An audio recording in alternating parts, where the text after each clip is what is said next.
চেপে আছে কে জানে, বুঝতে পারছি না ভাই। দেখি টানছিস হচ্ছে না।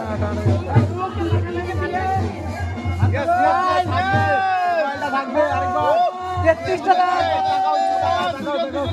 33টা দাঁত, দুজনের দিকে তাকানো হবে। 33টা।